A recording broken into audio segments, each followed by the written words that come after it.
Now they have this always going off, but it's not going to go off if you look.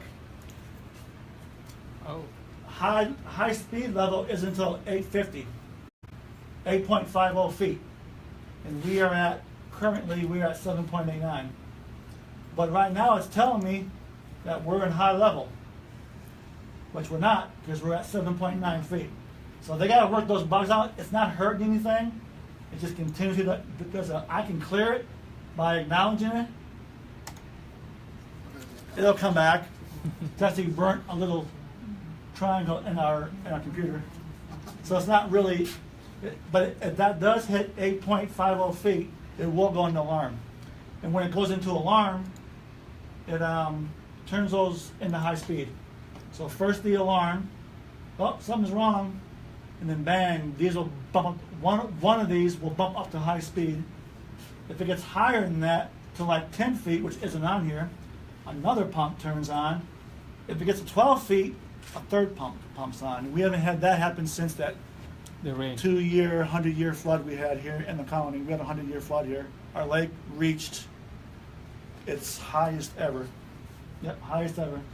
So all this happens by itself. No one needs to monitor it throughout the night. Nope. Nope. We are here for lab work. We're here for monitoring this. We're here for a lot of repair work. Lost my cursor. Y'all see it? Yeah. There it is. Nope, there it is. So we're here to maintenance. Some of these pumps break. We have leaks every now and then. We got to work on these, change oils, change grease, and someone's got to be here every day to do the lab work and to run the press and get rid of the solids that we don't want. So somebody has to be here, but we're only here from like 6 in the morning until 4 or 5 in the afternoon. And then all night, nobody's here, but we have an alarm system right here. It's called the auto dialer. So say we're not here now, and one of these pumps, all 3 of these pumps fail. As soon as that hits a certain level, it calls that auto dialer with an alarm. It calls my phone first. If I don't answer, it calls my boss's phone. And if he don't answer, it'll call that little phone sitting up there, which no one takes home anymore. Oh, someone took it home. See that? Someone took it home. So there's 3 phones it calls. Mine, my boss's, and then that phone. So somebody answers it. And when you answer that, it tells you what it is. It'll say alarm. It'll say alarm 5. Alarm 5 is a grit classifier alarm. So you know what you're coming into. Alarm 2 is the return and wasting pump station alarm, which I was just pointing to. So it tells you what alarm it is, and then the guys come up here and they fix it. If they need help, they'll call somebody else in. So right now we are just 8 hours a day. But once we hit 5-6 million a day, the state requires you to be here 24/7.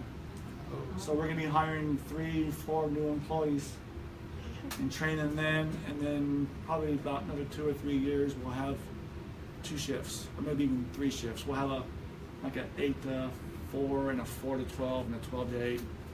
So somebody will be here all the time. But right now, as long as all this is working, those pumps are pumping, blowers are blowing air, clarifiers are going around, the headworks is separating all the grid and everything. But if one of these things breaks, it'll call me. So you said that it goes to the headworks to separate like the stuff. Yeah. Junk and stuff. So then, do you like get that, or does it just go straight to the sludge? Good question. All the stuff that's caught on those steps, the trash, the rags, the grit, the grease, is dumped into 2 garbage cans. And the Just 2? regular garbage men come get them and take them to the dump. Oh. Because it's trash. Now, even though there's sewer, they might put it somewhere different. I've never visited a waste dump like that, so I don't know if they separate all this stuff, like household, industrial. Metal. I'm sure they do. You have metals. And I'm sure it all has to be separated out there. So they come. There's 2 trash cans right there. You can see them kind of. There's 2 side by side, and all that stuff from the top gets separated, and it rolls, and then boop, drops into a can. and the cans are covered, so they can't, they don't smell and stuff. They come twice a week. Regular garbage men come and they pick it up and dump it and haul it off. So that's where all that stuff goes. What's that? What if the bugs are too less? Too less? Too few. Then if there's not enough bugs, then we won't fill what we call wasting. We call it wasting, so when you hear me say wasting, it's meaning getting rid of them. We won't waste as much. We'll keep them.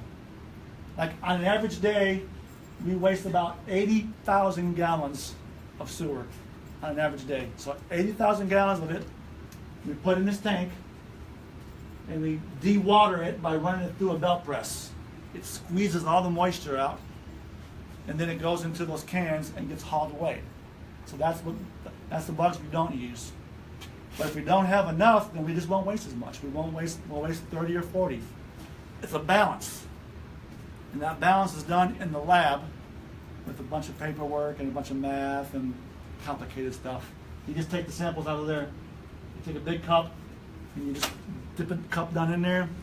You put it in a little thing, you close it, and you go over there and you weigh it. And you dry it in an oven, and then you weigh it again. And the difference between the wet weight and the dry weight is how many bugs you have.